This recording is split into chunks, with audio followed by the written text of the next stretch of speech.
Here's the 30-second lesson on what legends know. Never practice nunchucks in a crowded room. Never eat chole before a road trip. Always take your shirt off before you iron it. Don't take a call near a swimming pool. And don't forget, saving is not investing. Legends don't just save, they invest in mutual funds. Mutual fund investments are subject to market risks. Read all scheme-related documents carefully. This is the eve of the counting, and don't worry. You look at me, you look at DK Singh, the master, our political editor, and you immediately start worrying that we are going to give you one more heavy-duty discussion on exit polls, or whether they are right or they are wrong. Whether they are right or wrong, you will know soon enough. There is no need for us to go there. And what's the point of debating what is not there yet, and where vindication one way or the other is so close now. So we are not debating any of that. We are instead looking at something very important which seems to be getting lost out in the larger din of the big decision. Big decision is whether there will be a third term for Modi government, if so, with what majority, etc., etc. That's a big question. Underneath that, somehow we are not paying adequate attention. I'm not saying that we are forgetting it, but we are not paying adequate attention to the fact that 4 state assemblies in our country have also gone to polls at the same time, right? Of these 4 assemblies, results for 2 have already been declared.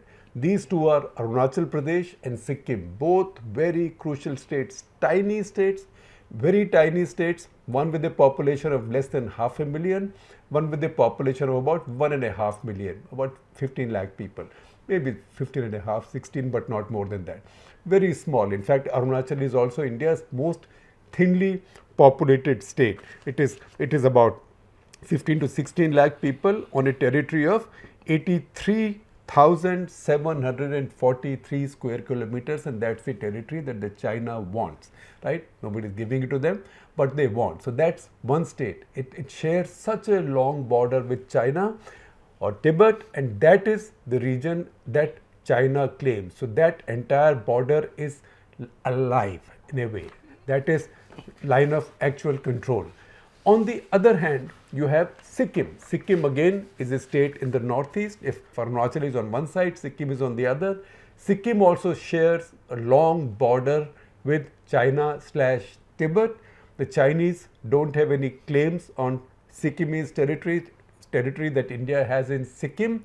But this is where India and China fought a very major military clash with firearms. In 1967, that was a big clash, and we know that lately the Chinese have been trying to muscle their way into the adjoining territory in Bhutan, so that they can get sort of overlooking rights, or they can get a balcony seat looking at the Siliguri neck. That is the whole Doklam issue that's going on. So Sikkim again is a critical state. Those 2 states have gone to polls.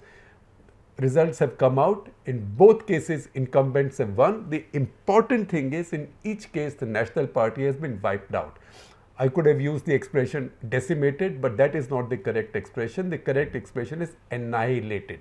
So in Arunachal, Congress Party, which has ruled the state for a long time, ultimately a lot of its people left. It was able to only contest 19 seats out of 60. It won 1 seat. So Congress Party that ruled Arunachal for so long only has 1 seat. At the same time, even the mighty BJP, which contested the seats in Sikkim with pretensions of taking over power, they had broken a local party there. That is the party that had ruled Sikkim for a very long time. They broke up that party.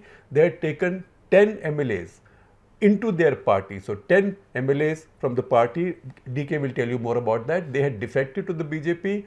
BJP went to the polls. How many seats has the BJP won in Sikkim? One big cipher, right? At the same time, BJP would say, heads I win, tails also I win, right? In a way, nobody loses, because even the party that has won, Sikkim Krantikari Morcha, an overwhelming sweep, That party is also an alliance partner in NDA. That party with Chief Minister Prem Singh Tamang is also an alliance partner of NDA. So this is the two states where results have been declared, because a state is a state, small or big.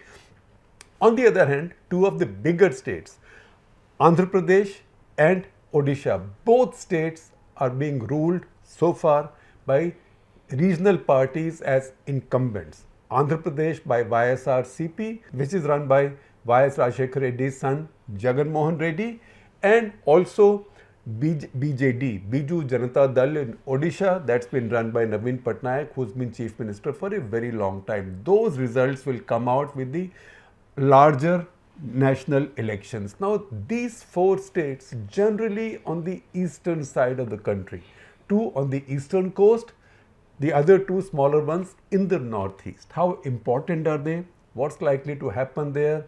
And what have been the patterns? For all of that, now that I've done my agenda setting, we now move to DK Singh. So DK, what's going to happen? Give us the results for tomorrow in Andhra and Odisha. I can't give the results, but yeah, I'm looking at the exit polls. So Axis My India, we have seen they have been pretty bullish when it comes to the BJP's poll prospects across the country. It's predicting 62 to 80 seats for both the BJD and the challenger, the BJP. It's giving a big spike in the BJP's vote share though. In 2019, BJP had got 32.49% votes with 23 seats.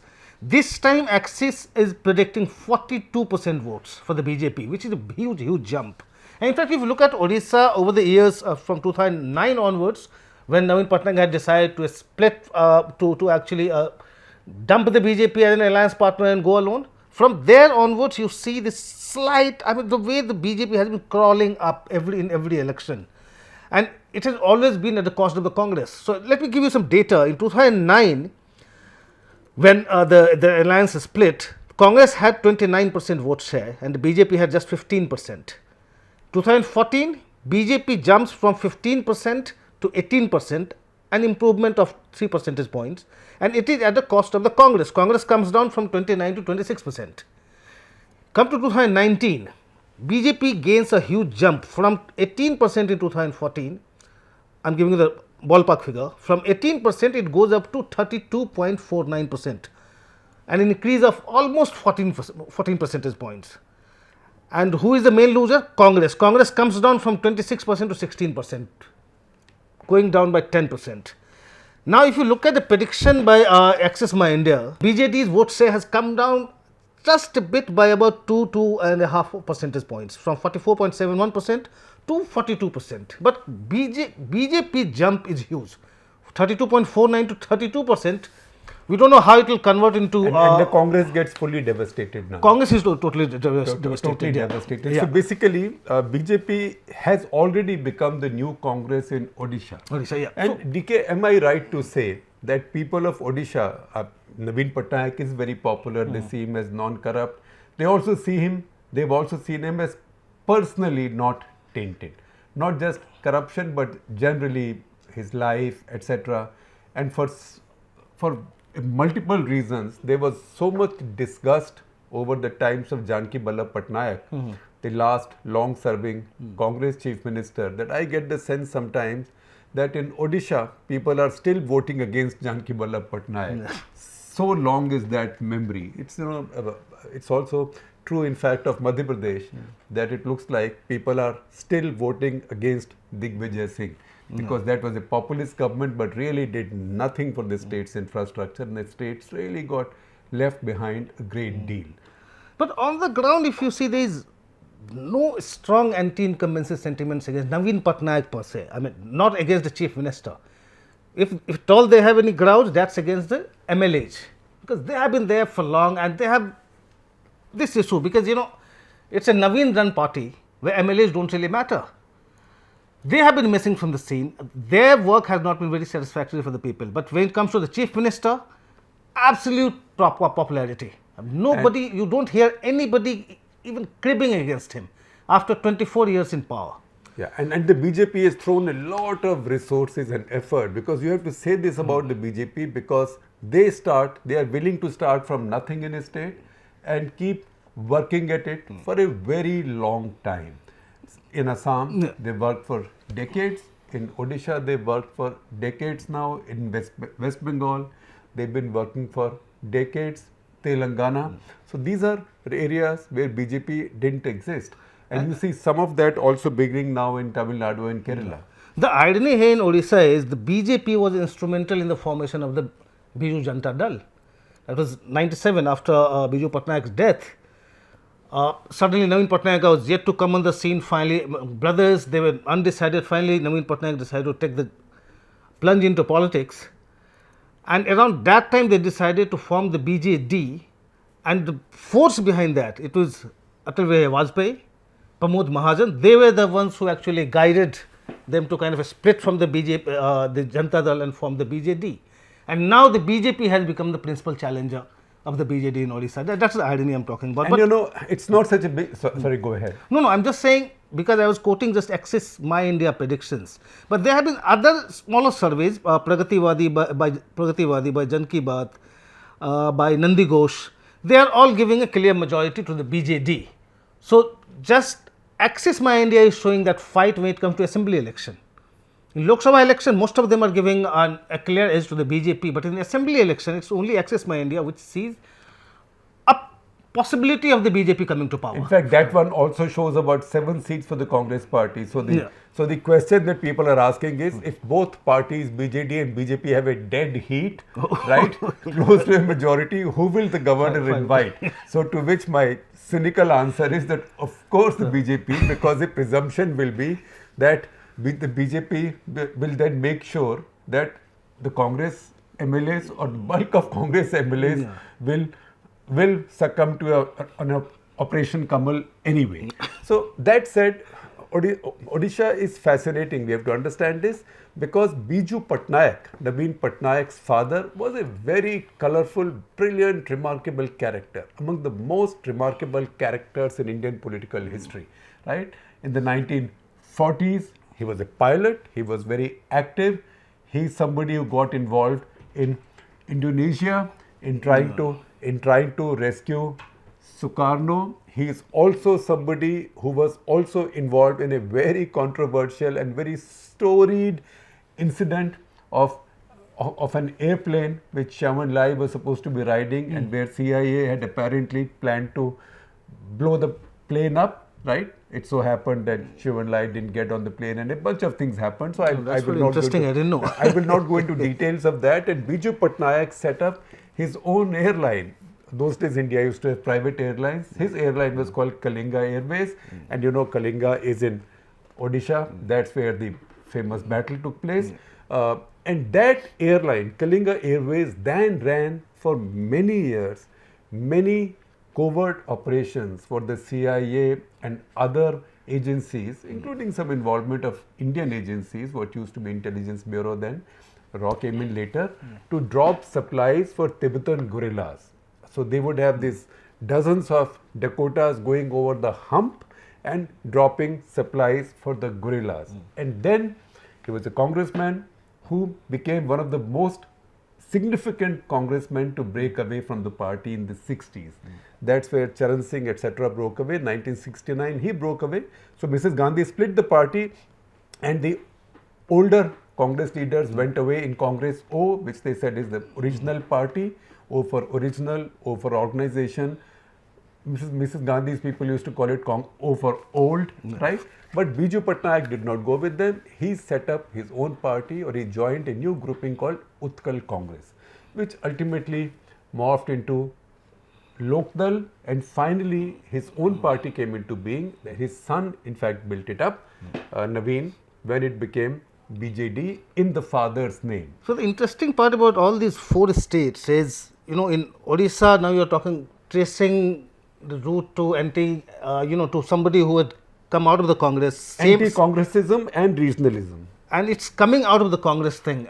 Basically, Biju Patnaik coming out of the Congress. Finally, after a few decades, of course, the party BJD coming into being. Andhra, again, you have a former congressman being the chief minister. In Arunachal, you have a former congressman who is the chief minister. In Sikkim, the one who has won, who was part of the SDF, he was he's called A.S. Gole also, his true name Prem Singh Tamang. He was part of the Chamling government. He was a minister there, and then in 2013 he broke away and then formed Sikkim Krantikari Morcha. So you trace the roots of all these leaders and you go back to the Congress. In Sikkim's case, of course, it's SDF. Yeah, so most of them have come in from there. In fact, in case of Arunachal Pradesh, first of all, Arunachal Pradesh became a full-fledged state on 20th February 1987. Before that, see, when the war took place in 1962, it was still called NEFA, Northeast Frontier Agency. So this was an autonomous tribal territory, very much like Northwestern Frontier Province in Pakistan, because the British set these up like these. So these could be managed by bureaucrats sent from Delhi, but at the same time, mostly these were governed with tribal customs. 62, the war took place and there was a deep thought on what to do with NEFA because it could not continue like that. But there was always a concern of Chinese reaction because the Chinese claimed the entire NEFA as South Tibet, as they call it even now. They keep on issuing those maps, giving their own names to places in Arunachal Pradesh. In 1971, and this is not something which is that well known or appreciated, on December 16, 1971, India won the war in Bangladesh. That was a big moment of strength for India. Victory, right? That is also when India and Soviet Union had signed their Treaty of Peace, Friendship and Cooperation. That is also the juncture in history when Soviet Union had a particularly strained relationship because the Americans had reached out to the Chinese through Pakistan, right? It was at that moment, within a month of winning the war against Pakistan, within a month that Mrs. Gandhi declared Arunachal Pradesh as a union territory. It was NEFA, it was declared a union territory and given the name Arunachal Pradesh. That's a state from where the sun rises first in India. Then subsequently in 1987, 20th February 1987, it was given full statehood. So some of these things we need to understand for us to figure out where we are coming from and what's happened when. And once again, if you see the political history of Arunachal Pradesh, the chief minister there, state government there has always been aligned to the government in power in Delhi. Look at the example of Gegong Apang. He was chief minister for 22 years in multiple terms. So as long as Congress was in power, he was in INC, Indian National Congress. In between, he set up a regional party when Congress weakened. Then he also became a BJP chief minister. So that has happened with others also. So very often what's happened in Arunachal is that when government changes in Delhi or the political formulation ruling Delhi changes, then the ruling party there goes to that party lock, stock and barrel. And that's what's happened in Arunachal with this government also. There is also a tragic connection to these elections, to these states. Like in Andhra and Arunachal, you had these helicopter crashes which killed the chief ministers. And then you have the two chief ministers like of Andhra and Arunachal whose fathers in fact died in helicopter crashes. In Arunachal, of course, after Dorji Khan died in that crash, then of course you had Navam Tuking government and then all this upheaval started. And Kaliko Pul, which was a particularly, Kaliko Pul later, that was a suicide. And there was a suicide note, a chief minister.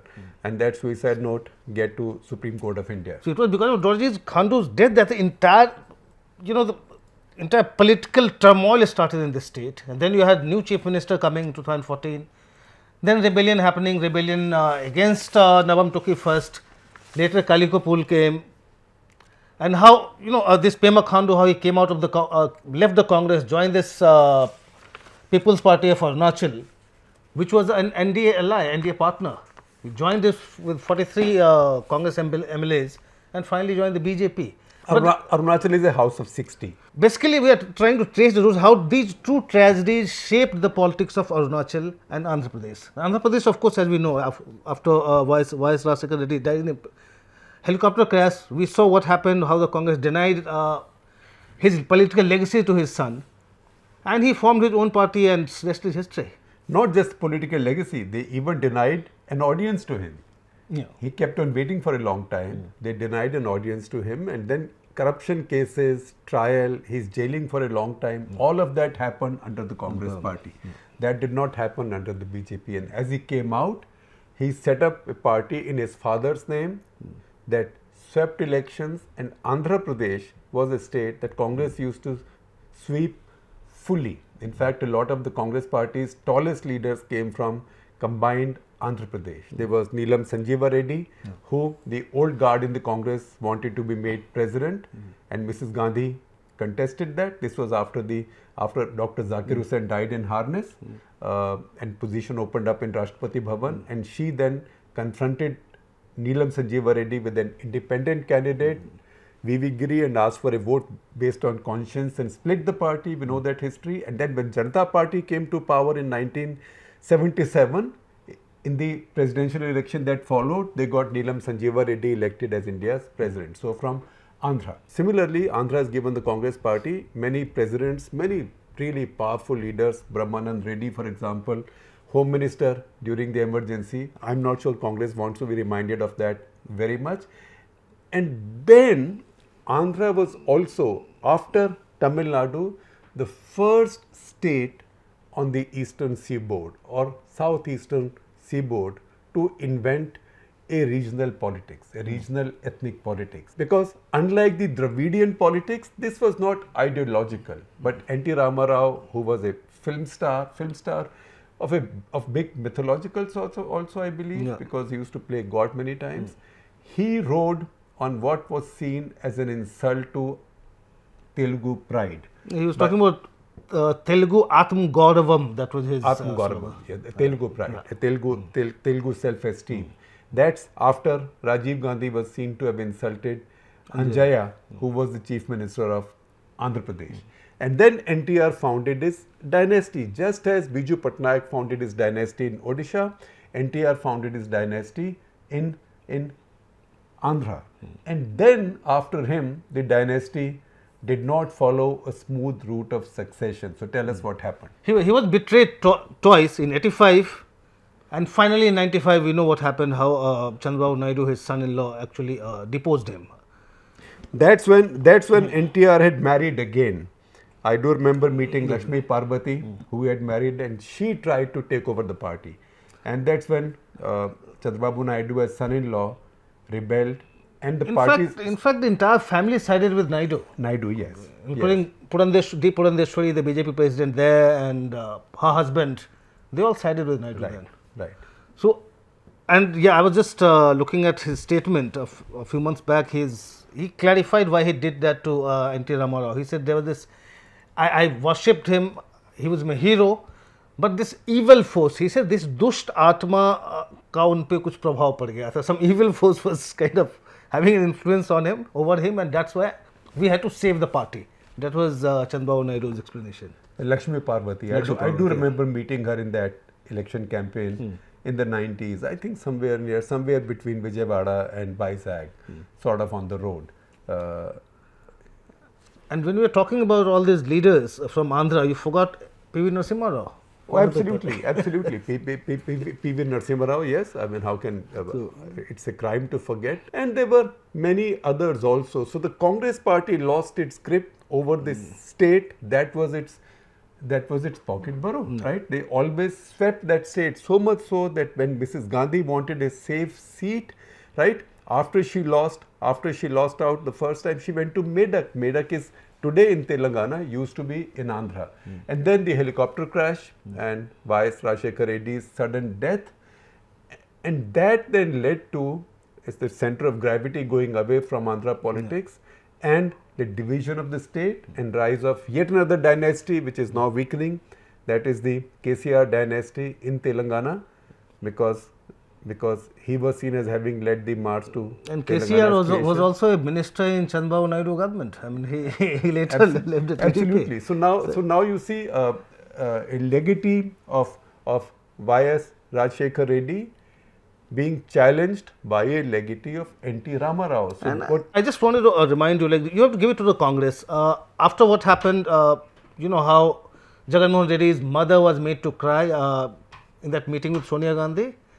And when they finally fell apart, Jagan said, nothing doing, we are out now. You have made my mother cry. But a few months later, when you had this presidential election, when Pranab Mukherjee was contesting, Jagan was in jail, of course put by the UPA government, and when the UPA government was there. Asaduddin Owaisi was sent as an emissary to the jail to talk to Jagan and get his MLAs to basically vote for Pranab Mukherjee. So, Well, I mean, politics has a lot of cynicism, and as the oldest party of power, not in power, of power in India, nobody is more cynical than the Congress party. So, DK, just explain that incident of how did Congress party make Jagan Mohan Reddy's mother cry? so he wanted to go ahead with this Odalpu Yatra. You know, he was saying that many people had died of heart attack after YSR Reddy's death, and he had to go and console them, and he would usually give some financial thing also to support them. Congress High Command was totally against it. Finally, talks kept happening, and he was not agreeing. He was not relenting. Even the High Command was not relenting. Finally, he came to Delhi with his mother and sister to meet Sonia Gandhi. And in that meeting, first he was told that you stay away, only the mother would go.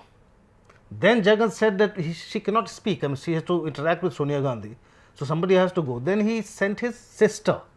So sister went with the mother, and after a while, then Jagan was not hearing anything coming out of that room. Jagan entered the room. He found the mother crying, and he was furious. That you have The mother was pleading with Sonia to let her allow son him. go on this yatra. Yatra, yeah. And Sonia Gandhi was very clear, nothing doing. He's not going. And then Jagan interrupted, and he said, Sonia started saying, try to explain. He said, nothing doing, done. We are done here.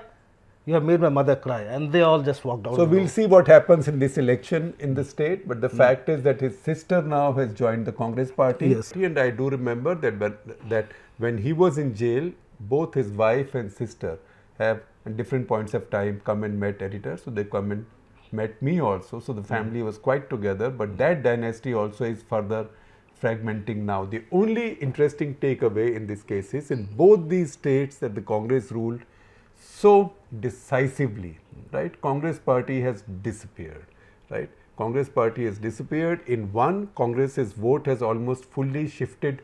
It's been vacuum cleaned by the BJP. In other, didn't even have to be vacuum cleaned. It was just taken away, sort of, just the container was lifted and put on the truck of YSRCP. It was put from the truck, or maybe they changed the license plate on the Congress truck and it became YSRCP truck. So from 2009, when the Congress won the election, and even in the Lok Sabha election, then Congress won 33 out of 42 seats. Tremendous victory in assembly elections. In 2014, Congress's vote share went down to about 2%. Right. Also because of bifurcation, of course, bifurcation of the state, but then this new YSRCP factor, when Jagan took away the entire body, in fact. Yeah. So Congress, in fact, has suffered this twice in Odisha, because first Biju Patnaik took away a lot of that vote, and Congress always had a challenge. And now BJP has taken away their vote in Odisha fully. In Andhra, it was taken away by YSR. In Telangana, to begin with, it was taken away by KCR. And it is in this confusion now that BJP is now muscling in. In Odisha, they are very much a very key factor.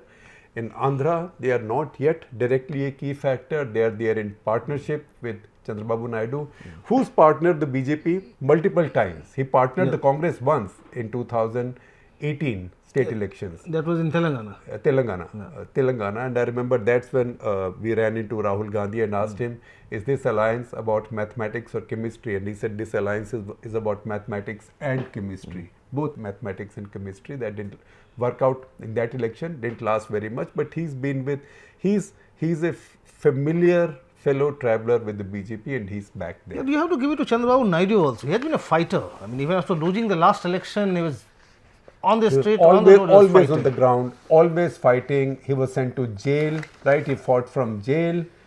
His party stayed together. That's why his vote share, TDP's vote share, if you see in 2014 assembly election, it's almost 45%. So TDP's vote share in 2014 when TDP won was again almost 45%, and YSRCP was also 44.60%. So he's kept his vote share intact. Even in 2019, TDP lost, but his vote share was over 39%. So his vote bank was always there. And I've known Chandrababu Naidu. He's among the most hardworking political figures I've met, because he can work 24/7. I've also seen him on his Padyatras. In fact, I did record a Walk the Talk episode with him on one of his Padyatras, I think someplace near Nalgonda.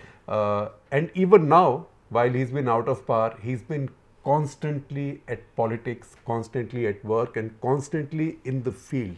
He's not one of those politicians who actually while away their time, enjoy themselves for 4.5 years, and then come back in election season when the campaign starts. So he's not one of those, and that's why he's in the ring and fighting and looking quite robust right now. Yeah, at least going by the exit polls, they are split, of course. Some of them are giving to the YSRCP also, others are giving it to the TDP, Jan Sena, BJP alliance.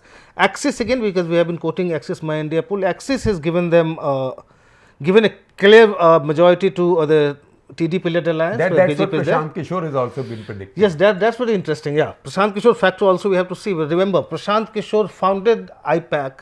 Now IPAC is managing, or IPAC managed YSRCP's election, and now Prashant Kishore is saying that YSRCP is losing. That means his IPAC, that organization.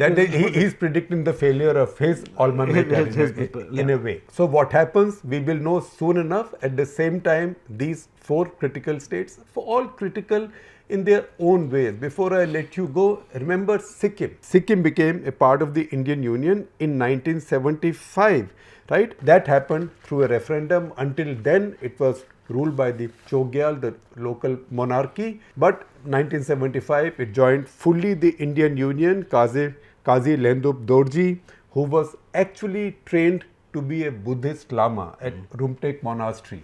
He became the first chief minister. Initially, he was from Sikkim National Congress, a party that he founded in 1962. And he was the last chief minister of Congress. He was the last chief minister of Congress. All the others after that have been from other regional parties from that place. Kazi Lendup Dorji, however, was a very colorful and very interesting man. He was trained as a Lama, as I told you, at Rumtek Monastery, fluent English speaking. He was the key figure in the merger of Sikkim. He, like the Chogyal of Sikkim, he was also married to a foreign woman. Oh. So that's a little aside. So the Chogyal was married to Hope Cook, an American woman who also wrote her autobiography after she went to America. Kazini the title because she was his wife. Kazini Eliza Maria Longford Ray, right? She came from a Belgian aristocratic family, but was of Scottish extraction, and apparently a graduate of University of Edinburgh. And she converted to Buddhism, right? That was the pull that brought her to Sikkim, and she married the Qazi. And you know, if you read up on her, it's a very interesting story. It looks like in 1920s, she lived or traveled in what used to be Burma.